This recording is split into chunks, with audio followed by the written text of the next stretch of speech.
TIFU by accidentally buying a semi-tractor. I work for a large company that builds roads.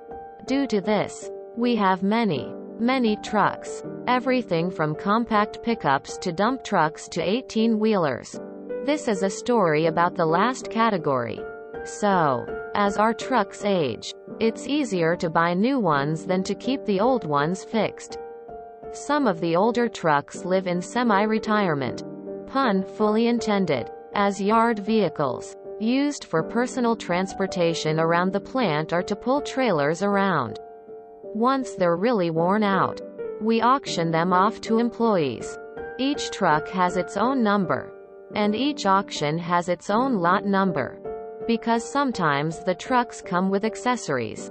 The truck numbers do not match the auction numbers. This is important.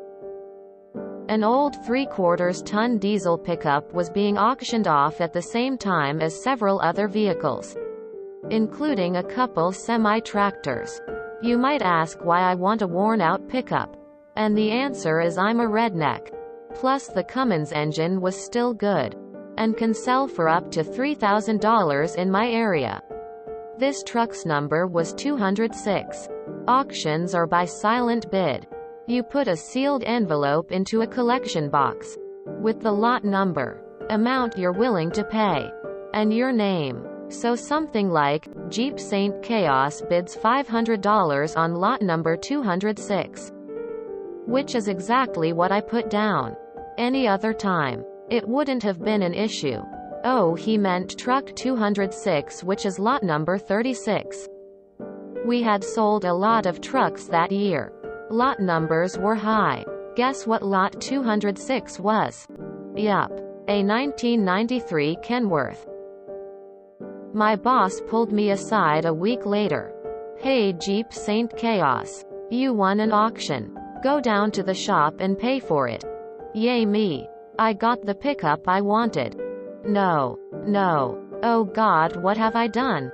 Sitting there waiting for me was a beat-up old Kenworth. An entire semi-tractor, with an excessive number of gears. An engine larger than my entire car. And enough power to move 100,000 pounds without blinking. It got 6 miles to the gallon and blew enough smoke to single-handedly cause global warming. Explaining the situation didn't help. Sure. You bid on it. Here's the paper you signed. It's all yours. Could I have made a stink and backed out? Maybe. But I would have been disqualified from further auctions. I would have dishonored myself. And I could afford the $500. Whatever. Totally my fault. I was saved by a coworker though, who actually wanted the thing for his farm. He paid me $600, which gave me a neat little profit on my learning experience. TL. Doctor mixed up auction number and truck number and accidentally bought an 18-wheeler. Sold it for a profit within an hour. Never tried to drive it. I don't see a TIFU here. You made a 20% ROI within an hour. That's a win in my book. I'm just amazed that you can buy a semi, in any condition, for only $500. I'd almost buy one just to say that I own one. I don't know how old this Kenworth was. But no matter what, 500, or even 600, is a goddamn steal for that. Let me just assume it's pretty old. Like 90s maybe? Being a 90s Kenworth, it likely has a Caterpillar diesel. Something like a 3176. That motor alone can sell for $3,000. Case in point, here's a used 1992 Caterpillar 3176 from a Freightliner for $3,500. https www.mylittlesalesman.com/1992-Caterpillar-317-FLD112-325-HP-used-in. Runs great 1074549. Or a 99 for $3,000. https www.truckpaper.com/listings/truck-trailer-attachment/for-sale/149479477/1999-cat-3176. Hell. Here's just the block of a year 2000 for $950. https www.truckpaper.com/listings/truck-trailer-attachment/for-sale/190067405/2000-cat-3176. Honestly, your buddy with a farm probably has the tools and know how to strip that bitch down, is likely going to sell it for parts for a mean profit.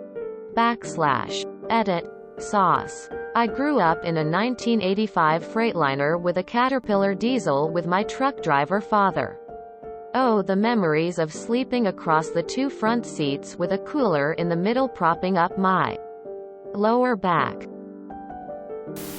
If being stoked on a running 12V Cummins for $500 makes you a redneck, I might be a redneck.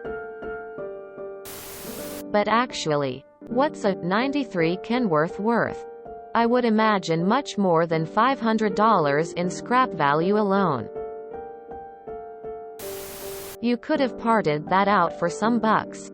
Assuming the drivetrain is good, that engine and trans should fetch $20K pretty easy. For some reason, when I saw the title, I thought of these memes where you type, I accidentally, in the Google search bar and it auto-completes with weird suggestions LMAO.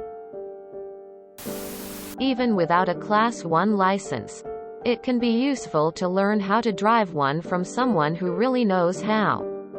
Many have two transmissions in series.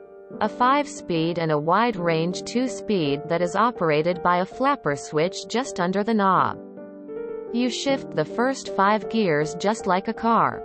Then flip the 2-speed switch up and go through the same 5 gears. You only press the clutch all the way to the floor on first gear when you are at a complete stop. All other shifts are with the clutch only 1/4 the way down. After a while, you'll be able to get the RPMs right and shift without the clutch when shifting between 2 to 10. Edit. To be clear, if you are driving down the road and push the clutch brake, by pushing the clutch all the way to the floor, it will wear out the clutch brake very fast. It's an odd device that cars do not have. It causes the transmission input to spin at the same speed as the engine when idling at a stop. So how much did the pickup go for? A working Kenworth for $500. Deal! Exclamation mark! Exclamation mark! I was in that business for years. Used Class 8 trucks are always worth something. In the early 90s, we traded a 1951 B model Mack tractor. The moment the ad got published, a guy called from a couple hundred miles away, essentially screaming, "Mine! Mine! Mine! Mine!" into the phone. Turns out he was a farmer and wanted the engine to run the generator on his farm. He was quite confident he could keep it running virtually forever. We ended up getting quite a few calls on it too. A couple years back, I got carried away in an auction and bought a shuttle bus. My wife was not pleased. Ended up converting it to a simple camper, having a great summer in it with the family, and selling it for a wash. Not quite as accidental as yours, but I'm glad I'm not the only one who accidentally buys retired commercial vehicles. I'd be saying, fuck it, and use it as a daily driver until the wheels fell off. 500 bones for a used car ain't bad at all, and even a clapped-out semi still probably has 50,000 miles left in it before it needs anything more than oil or gas. A guy the first worked with years ago drunk bought a classic car on eBay. sold it and the plate on separately for a profit, saving his marriage in the process. Came here looking for snappy CW McCall comments. Leaving disappointed with convoy earworm. Okay, but you could have driven it. For anyone asking, skip titles are usually when a car has been stolen and then resold without a person knowing it was stolen. It was a common occurrence. Skip titles are also when a person like Op bought a truck and then immediately handed off. In some states that's mostly because they bought the item for personal resale. It's been stolen. ECT. However, Op, you are going to have to get it registered. Then get the paperwork to get it titled transferred. It's still considered your property. Until you get this done, you have to wait about 2 weeks though before you can transfer the title. Not sure if you'll have to pay a fee to do so. Reason for 2 weeks. It will give probable cause for authorities to investigate. Your friend, however, can split the costs with you. Only reason I know anything about this is because I asked my driving teacher to talk with me as I learn to drive.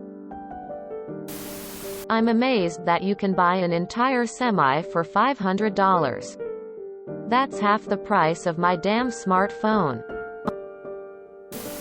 So these auctions, are they ever opened to the public? Just curious. Not that I need a tractor, but sounds like a good place to get a starter truck for a kid. $500 for a semi-tractor is a hell of a deal. If you enjoyed this video, please check out our playlists full of similar content. Epic Ericast is like doom scrolling for your ears. Please like, share, and subscribe.